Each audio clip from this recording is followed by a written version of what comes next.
Now, our first speaker today will be dealing with a technology area that is becoming quite transformative in terms of the distribution sector and the energy industry in general.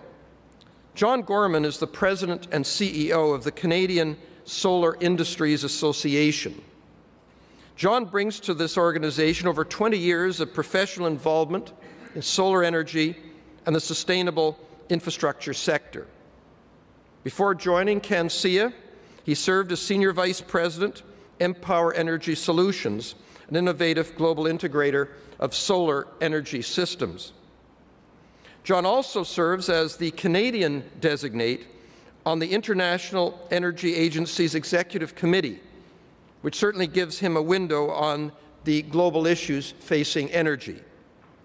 He's also been active in the distribution sector, having served as a member of the Board of Directors of Ottawa Hydro.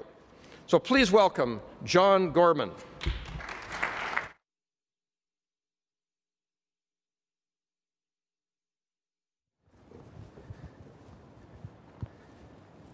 Good morning.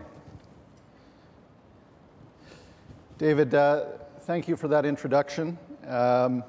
And I want to tell you, I don't know if I've ever told you this before, but sitting on my desk, one of the very few studies that I keep on my desk was your participation in what I think is a groundbreaking work and mandatory reading for the solar industry, which is renewing the Ontario electricity distribution sector and putting the consumer first.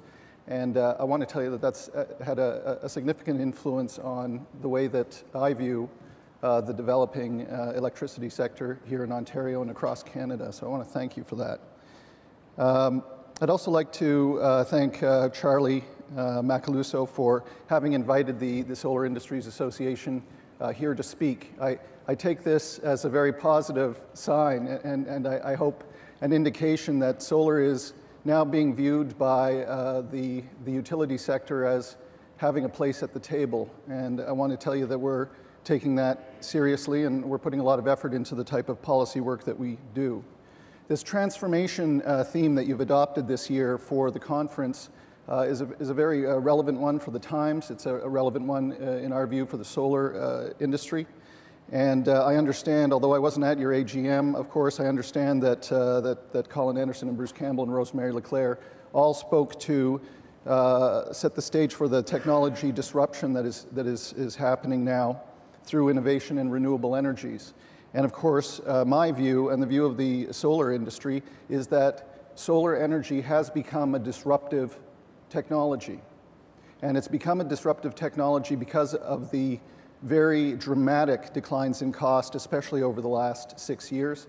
And while we're slow to realize it here in North America, the global adoption is going through the roof. And I'm going to talk about all those things. I'm going to talk about why, in my view, it is such a disruptive technology and why that's so pertinent to the Ontario market right now. But first, I'd like to do something which you may find a bit unusual. I'm going to start by giving a TED Talk style presentation. And it's one that reflects the consumer view of solar energy and electricity.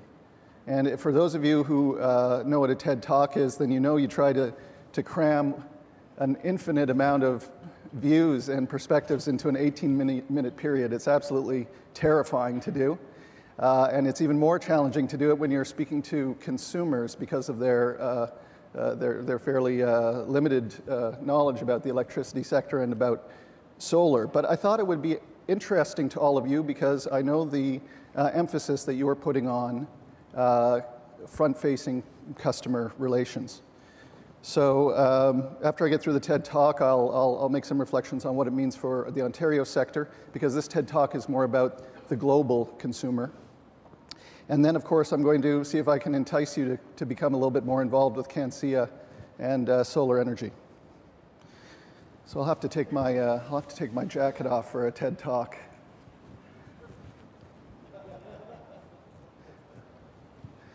I should roll up my sleeves and be wearing jeans too, but and swearing.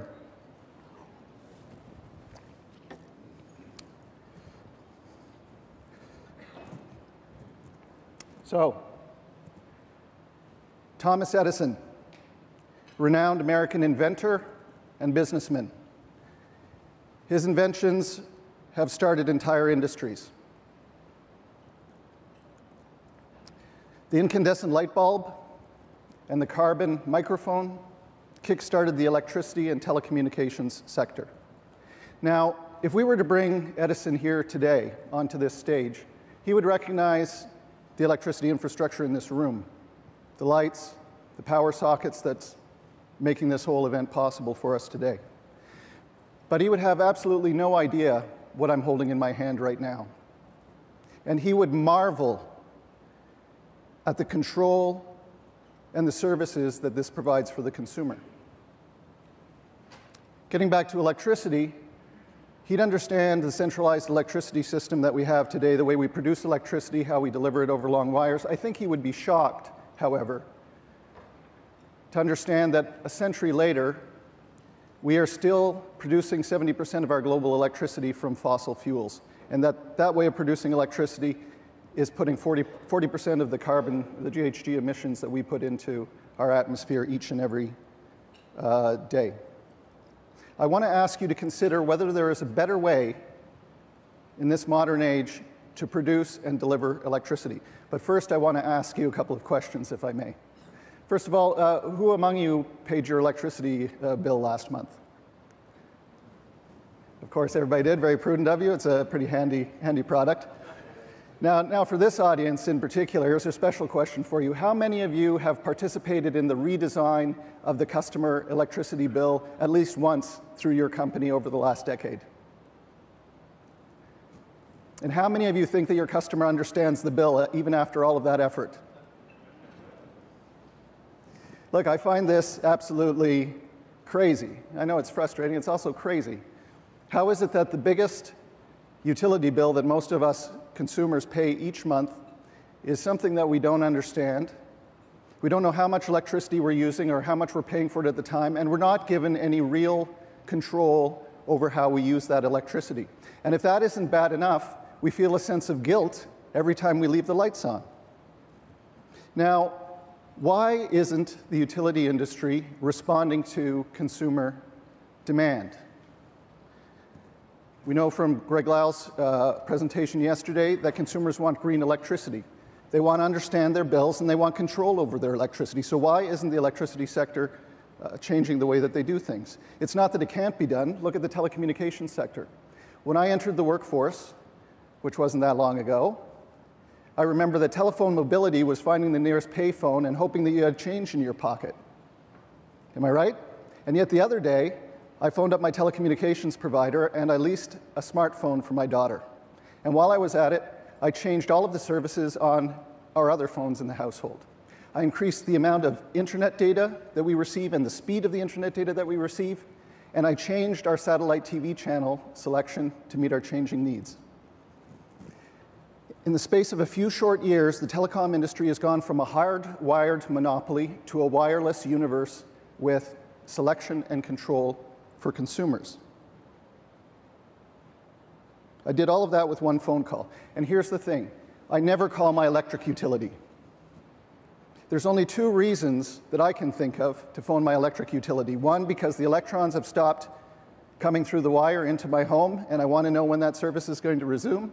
Or secondly, because I don't understand my bill and I'm very frustrated about the amount that I'm paying. I want to yell at somebody. And in fact, consumers today feel that yelling is sort of the way that we control our electricity costs. Don't we? We yell at the kids to turn off the lights. I think it's time that we rethink electricity. I think it's time that we transform it in a very managed way and in a very thoughtful way. My contention is that that a disruptive technology is going to have to be introduced into the mix, and it's going to have to be embraced by consumers if we're going to have the impetus to transform and manage change in our industry. I believe that solar energy, because of the price decreases, has emerged as that disruptive technology, and I believe that consumers in North America are following suit now with consumers in other countries all over the world, particularly Europe and other places, in adopting it aggressively. Solar energy, particularly rooftop electricity, is giving consumers the ability to produce electricity. They are becoming both producers and consumers, or prosumers. My talk today is really about how the act of putting solar on your rooftop, the act of becoming a consumer, and that being repeated often enough, is driving transformation in the electricity sector. So why do consumers have to drive this change? Why aren't the utilities doing it themselves if the technology is as good as I say? I think there's a couple of reasons for that. One, the electricity sector is probably one of the most regulated sectors on the planet.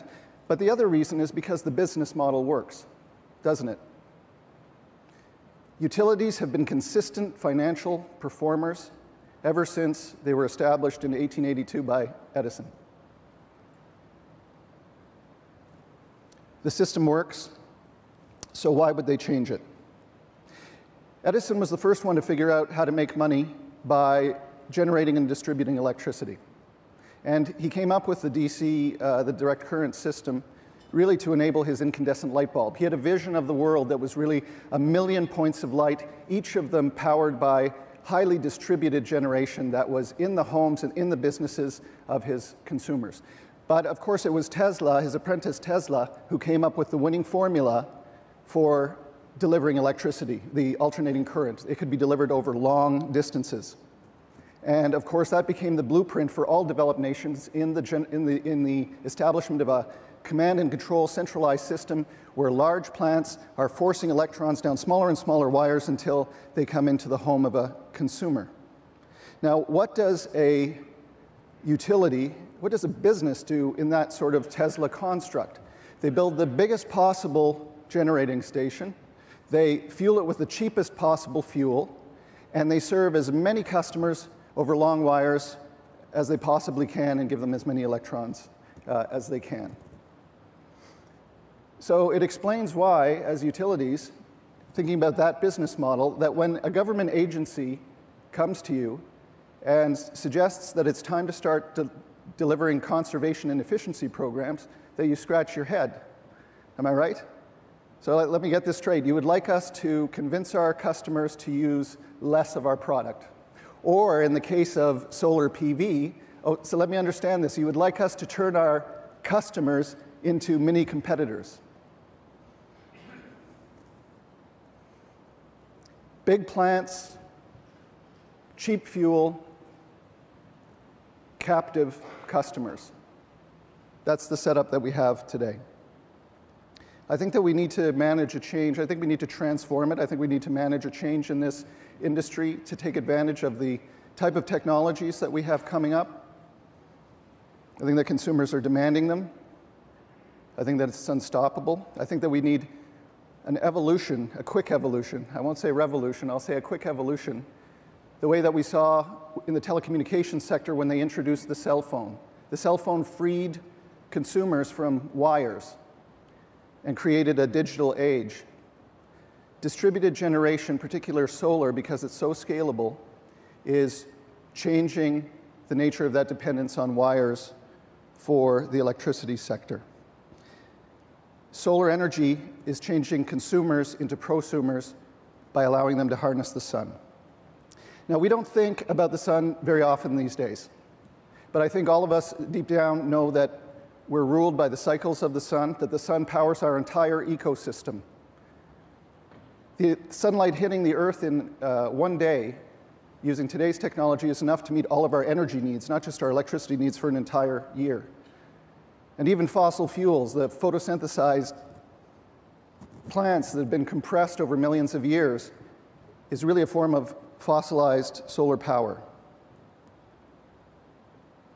We've actually had the technology to harness this power for over 40 years, but it's just become disruptive recently because of the massive declines in cost. In 1977, we were in the mid-$70 for a watt of solar panel. At the end of 2013, we were at 72 cents. And in the first quarter of this year, we've gone down even further and are getting the same watt for in the mid-60s. And this price drop is continuing and will continue, which is unlike so many other forms of electricity generation. Now, things started to get very interesting in 2008 when in major markets around the world, not Canada, but in other markets around the world, solar began to get competitive with other electricity sources that were available. Between 2008, so we see some adoption happening because of that. Between 2008 and today, the end of 2013, we saw another 80% drop in price from that kickstart period. And it is fueling an adoption around the world that is absolutely astounding to watch. 134 gigawatts installed over the space of 6 years. Now, in 2010, we saw investment in renewable energies outstrip investment in fossil fuels. In 2012, we saw Europe install more solar in the European countries than any other type of electricity resource, and both of those trends are continuing. There's so much solar installed in Germany that at peak times during the day, on clear days, for successive days, we're seeing solar electricity provide more than 50% of the entire nation's electricity needs. It's disruptive. In Ontario here, we have just implemented what is the largest single carbon reduction initiative in North America by phasing out our coal plants that used to be responsible for 25% of our production. And we've replaced that largely with renewable energy, and solar has been an important part of that.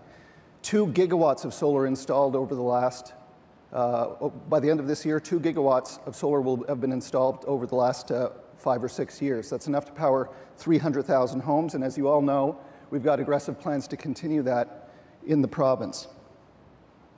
The US, which is in its typical fashion slow off the mark, but now outpacing just about everybody globally, is installing a new solar rooftop every 4 minutes in the United States. There are now 43 states that have entrenched the right for Americans to put solar on their rooftop and connect to the grid. The level of industry activity that's supporting what's going on there right now is currently, as of today, employing more people than the US steel industry. We're talking about very significant growth that's going to continue. It's a quiet revolution that's going on. Solar is empowering captive consumers to become prosumers. It's giving them options for how they generate and they manage electricity. For the first time ever, I would say, since the founding of the electricity industry, it's become all about the consumer. And I think this is the utilities' dilemma right now. At this pivotal time in the transformation of the sector around the world, utilities own that customer-facing relationship. They own the customer. But they are about to own a customer that doesn't necessarily need the only product that they are producing and delivering. It's going to take some pretty speedy change in business model and practices to be able to keep up with that sort of consumer demand and that evolution and not lose ground to the more nimble, innovative companies that are coming up. And right now I'm thinking of the United States, where the solar cities of the world are approaching utility customers. They're putting solar on their rooftop for no money down. It's saving them hundreds of dollars a month. And now they've begun pairing electric vehicle batteries with the consumer solar PV so that these people can use the electricity day and night. Now, it's a very compelling proposition. The average household income of the household owners now that are adopting solar is between $40,000 and $90,000. It's a mainstream offering, and it's a very compelling proposition. I am a prosumer. We put solar on our rooftop 3 years ago, and I can tell you that as a consumer, I have never done anything that is more gratifying than watching these panels produce electricity for primarily ourselves and our neighbors. And in fact, I'm addicted to checking how our production is going on my smartphone. I want to show you what I see on a solar day.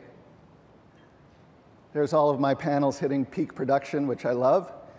You see that we get up in the daytime, of course, following the sun. We're making our coffee and our breakfast. Our kids are getting ready for school. We're getting ready to work, just as the solar is ramping up.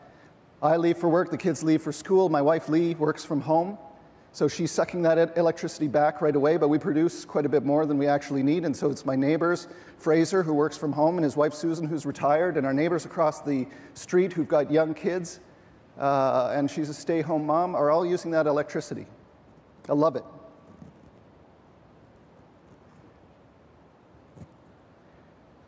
Now that I've got panels on my roof, I'm seeing them go up everywhere. It's sort of like buying a new car. You suddenly realize that every second person is driving the model, even though you've never seen it before. I'm seeing them in the cities that I travel to all over the world, of course. And I see a day in the very near future where it's not just my panels that are producing electricity. It's my electric vehicle or one of the new batteries that's coming out. Panasonic's coming out with one this summer. That is in the garage, and it's storing the electricity that I'm producing. It's the smart meters that are already installed on every single home and business in Ontario where I live that start being activated for doing things like trading electricity back and forth. It's smart apps that not only allow us to look at how much electricity we're producing, but manage our appliances and our electricians and our electronics from the road. I see a day just after tomorrow where the solar paints and the solar glass that is currently coming out of the labs right now is coating our cars, and it's coating our homes, and it's embedded in the asphalt of the streets, charging our electric vehicles as we drive to work. The wires that we see on the street right now are nothing but a backup system in this future for a highly distributed smart grid network. Now, as excited as I am to see that future and to have that kind of relationship with my utility, there are some pressing reasons that we have to try to make this future happen soon. I think we're equipped to do that here in Ontario, to make it happen soon. You don't have to be a scientist to realize that we're running a very dangerous experiment by flooding our environment with CO2. And these sort of tools give us a way to produce and manage that electricity better. The exciting thing about solar technology is that it's turning consumers into prosumers. People that want control over what the future of their electricity looks like. I think it's time to rethink electricity. I think it's time to rebuild the electricity sector with modern tools. I think it's time to transform it the way that we've done with the telecommunications sector. And I would say that if Thomas Edison were here today, I believe that he would be not only a champion of prosumers, but a CEO of one of the progressive utilities that's making this future happen. He recognized the power of the sun over a century ago when he said, "I'd put my money on the sun and solar energy. What a source of power." I hope we don't have to wait until coal and oil run out before we tackle that. Thank you.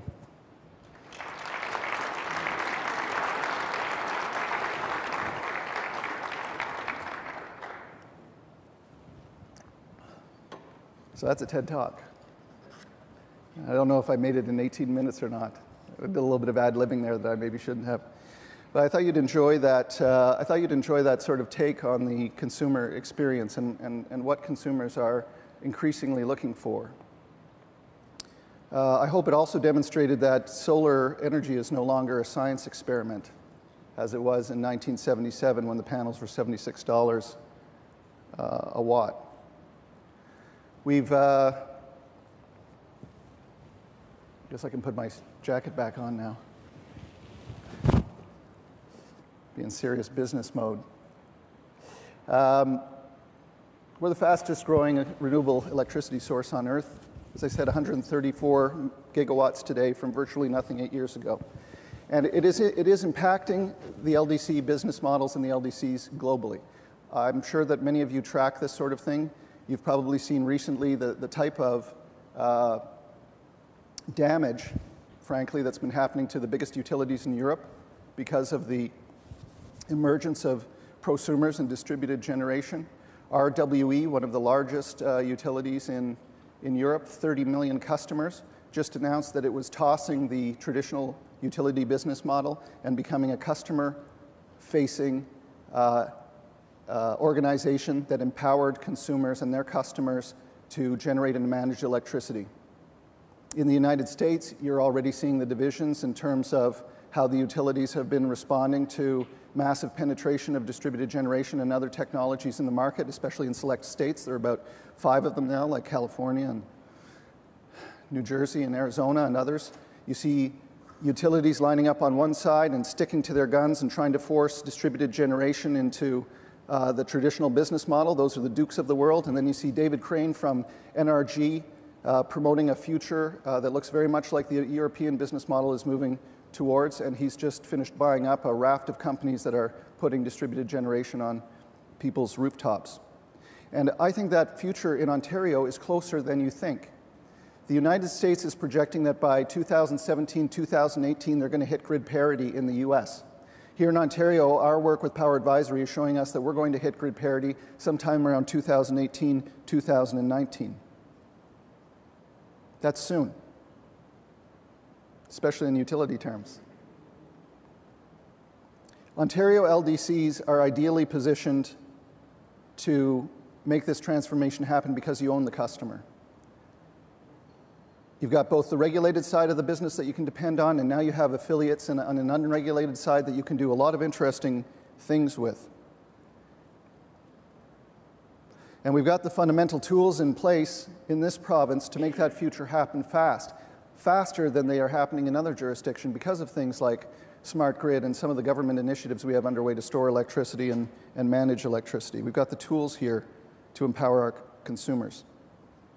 Now, I still get the sense, and I think David mentioned, you know, I did sit on the board of a utility. That was a decade ago when times were very interesting and we were rolling the utilities out of the municipalities into share capital corporations. But I get the sense from still today talking to people that there's a lot of focus, a preoccupation with rate applications. And I understand why that is. I understand how the system forces us utilities into that rate application model. But there's an opportunity here with these new technologies to break out or at least add on to that sort of revenue generating model of rate applications. And you're going to be able to do that with customer facing solar and storage and smart grid technologies. It's an opportunity to stop protecting a business model that is inherently limiting how much money utilities are able to make and adding to those revenue sources, frankly.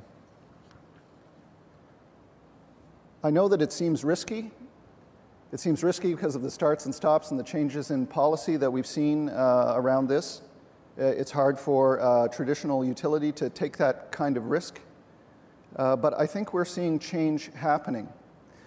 The politics are showing us that they want to move towards this empowered consumer type model, the prosumer model, distributed generation and smart grid technology. And it's not just the Liberals in Ontario, it's all of the parties that I speak to, especially when it comes to solar. I know it's not like that for all electricity sources, but when it comes to distributed generation, which is really solar, when it comes to storage and smart grid, of which solar is a key part, all of the politicians are behind that, and that future is going to be safe and secure. We've seen recent indications of that attitude opening up and that expectation from the Liberal governments with the recent directives. I have to look at the details, but I understand that under the CDM directive, there's now a provision that anything that's connected behind the meter is going to be able to, 10 megawatts and under, if you'd ever connect 10 megawatts behind a meter, is going to count towards CDM targets. It's a window onto what we expect is the net metering future, and it's the net metering future that as a solar industry we are dying to get to. And I can tell you, as private business, we don't want subsidies. We want to see grid parity happen soon. And frankly, I want to see LDCs get involved with that net metering solution and that net metering future, because I believe it's going to be by getting out of the current procurement regime we have and putting it in the hands, the administration in the hands of the LDCs, and with the participation of the LDCs, that we're going to be able to see those soft costs come way down and the participation in these programs go way up. And I think it's going to be good for everybody. I'd like to see us break out of the current procurement model.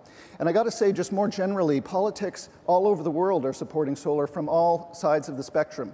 So if you look to Alberta right now, where you've got the Wild Rose Party, who is typically a very right-leaning party, they're the biggest proponents of solar in Alberta at this time because of that libertarian side to distributed generation and to people empowering themselves. And in Ontario, you're seeing the same thing with Tim Hudak and his party, who recognize the sort of benefits, consumer-facing benefits, customer-facing benefits that people get from distributed solar. It's an empowering thing, and they're going to support it. Now, from speaking with you over the last couple of days in particular, I can see the level of commitment that there is to being customer-facing. I think that's undeniable. And I've also noticed that there seem to be a couple of camps in terms of the strategies that you're looking at for embracing this new future. I don't think that one has to be the right one better than the other. The partnership opportunities that David mentioned are there for utilities who want to make this evolution happen, but do it in partnership with other companies. And I've talked to other utilities who are aggressively wanting to get into this space themselves and make the most of it that way. And I think both of those things are perfectly valid ways to go, and both should be promoted. But the bottom line is, you have to act.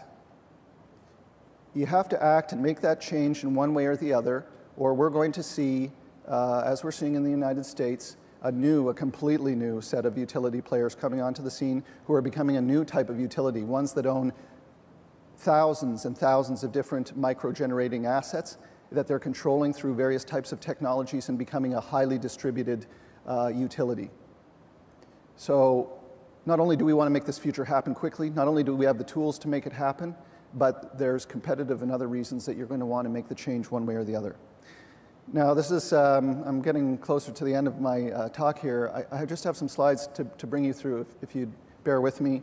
They're slides about CanSIA, and I'm going to talk a little bit about how CanSIA wants to get you involved in our organization. So we've been around for more than 20 years. We used to be solar thermal dominated, but now we are almost all PV dominated because of some dynamics in the marketplace. We are involved in policy and advocacy, industry capacity development, profile, and network building.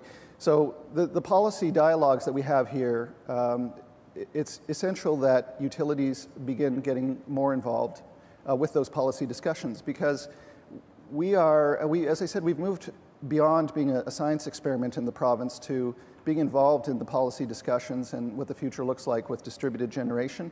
We're beginning to get more involvement from utilities. We've got Toronto Hydro sitting on our board right now, and some other members who I'm going to show shortly that are part of the organization. But this is, CanSIA is the opportunity to be involved in those policy discussions. There's our current roster of utility members, and we have others over the last few days that have joined, and we're very excited about expanding our circle to include that. And I want to emphasize again my view that LDCs are an indispensable part of making this future happen, this transformation happen. They're an anchor part of it for a whole variety of reasons that I've mentioned. And for that reason, we have changed our programming for this year to be very centric around LDCs. And I want to give you a couple of examples of what we've been doing. The fact that we're sitting at the table now with the regulators and other sources of electricity has meant that we're getting more heavily into policy and regulation rather than just promotion. We've put together something called the Solar PV DG Task Force. This task force is probably the most significant effort that we've ever undertaken. It's being led by CanSIA, but it involves all of the agencies, ISO, OEB, OPA, the Ministry of Energy, Hydro One, the big utilities are part of it. You should be part of it. You should be sitting at the table talking about the sort of propositions that we're making to government about making this change happen, and I encourage you to do that. We're working in other areas too that are important to your customers, fire prevention. We have workshops and seminars that are dedicated to the LDC issues lately coming up. And in fact, our Solar Ontario conference, which is going to be in Ottawa this year on May 7th and 8th, the theme is utility business. And the opening plenary is all about the evolving utility business model, and other programming during that time is about utilities. So I encourage you to come to the show. Patrick Bateman is here with me today, and Paul Luukkonen, both from CanSIA. Patrick and Paul, would you stand up, please, for a moment so people can recognize you? We've got a booth here. If you speak to Patrick or Paul, they'll be able to tell you about how to get involved in our policy making and in our trade show. So on a final note, let me just say that CanSIA is here to help. I hope you get the sense from me that I'm very genuine about having LDCs front and center in terms of managing solar in this new paradigm that we're entering. I really see the customer-facing enabling aspect of LDCs in this new business model. So with that, I'll maybe ask if after all that talking, after all that, whether there are some questions from the audience, any aspect of what's happening globally or otherwise that you might want to ask me about. Good morning, John. I enjoyed your presentation. Sorry. Two questions. What kind of solar panel technology are you using to displace average consumption in terms of kilowatt hours on a home, which is around 30 kilowatt hours per day, I assume? What kind of technology are you using to displace that? And second, how much are you selling your power for to your neighbors? Okay. Because you said you have more than you need. Yeah, right. That's right. This is a good question. So the installation on my house is a 5 kilowatt system, and I'm participating in the FIT program. So that means that rather than using the electricity first in our home and then giving extra to the grid, it all goes out to the grid.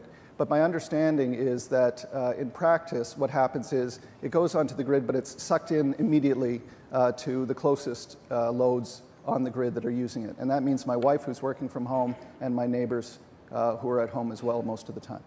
Thank you. And yes, I would like to be buying and selling electricity, and I hope that happens soon.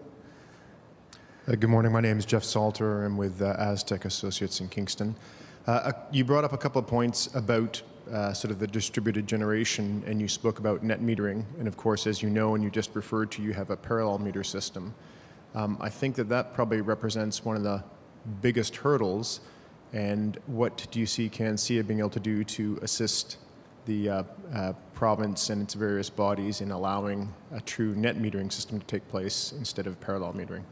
Okay, well, thanks for that question. So basically, how do we get to net metering quickly? And at risk of saying too much behind a microphone, I will tell you this.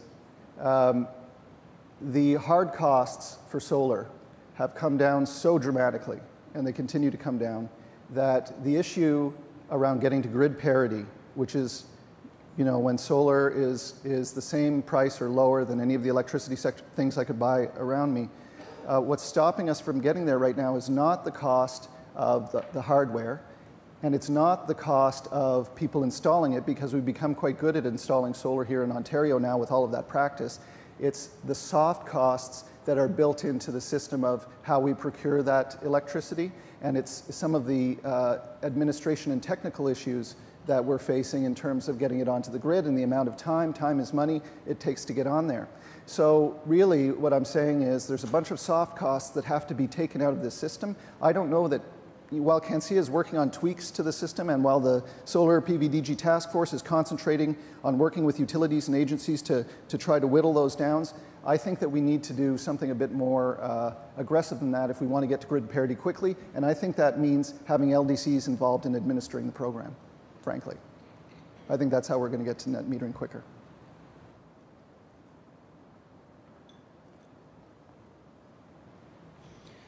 You mentioned that the cost of the panels coming down. Can you speak briefly about storage and the cost of that and where we're at with storage? Yes, I can.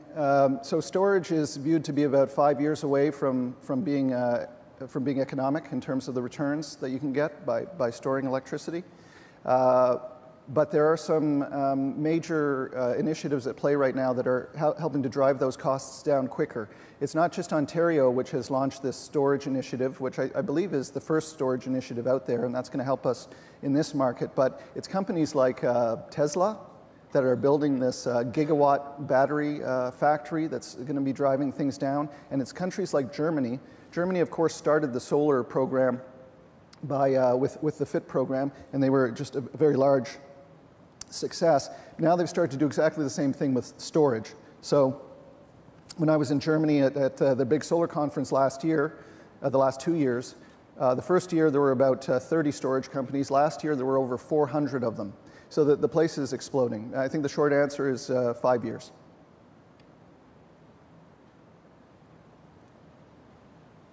John Graham Campbell, Energy Council. Good morning. I have a question that's technology related. You've shown a lot of conventional crystalline panels today.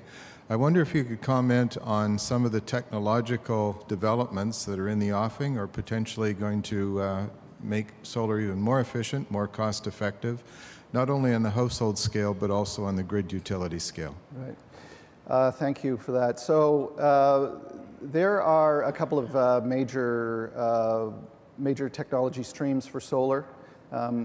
Recently in Arizona, you may have noticed that solar beat out a gas-fired generating station by proposing a tower that is reflected, that is superheating liquids by aiming mirrors at the cooling tower. There's one of those in operation.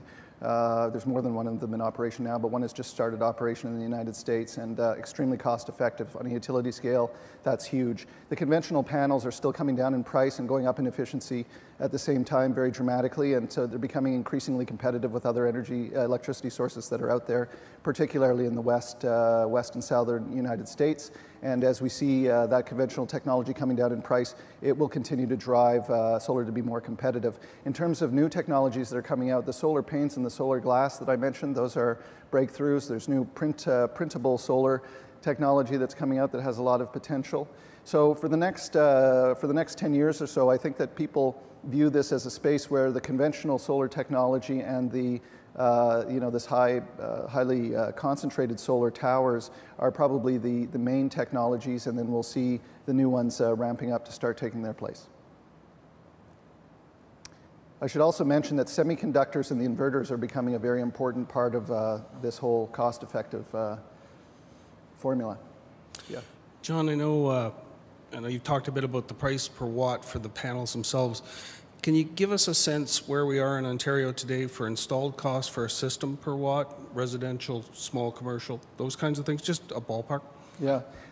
From what I understand from my members, we're going to be seeing the new utility scale solar coming in at under $2. And the pricing that we're seeing in the rooftop market is a bit higher than that. But again, one of the reasons it's higher is because the program is burdened with procurement process and with other aspects to the program that have a lot to do with social priorities. And when we see those come out of the FIT program, and when we see more efficiencies in the microfit program, we're going to see those costs come down quickly as well.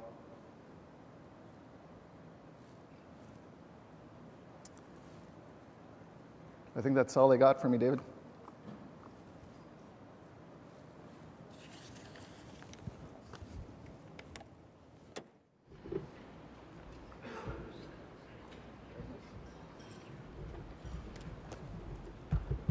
Now, ladies and gentlemen, everybody is so quiet right now. I think you're gog-swapped. Well, they would say, oh, geez, what have I heard? I want to thank you, John, for a tremendous TED Talk, number one, but also for your passion on this issue, but more importantly, the kind of information you've given to us. It was a very thought-provoking and a very appropriate way to start our morning.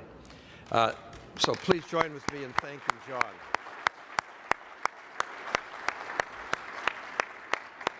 the one key takeaway, besides all of the interesting points you made about the introduction of solar and what's happening, is that quote from Thomas Edison. I'd never seen that before, and that is really quite a remarkable quote, which is probably, you'd expect that from Mr. Edison, but it was really quite something in terms of realizing that he probably would have come along and be giving a similar speech what you gave today. So thank you, John, for being with us.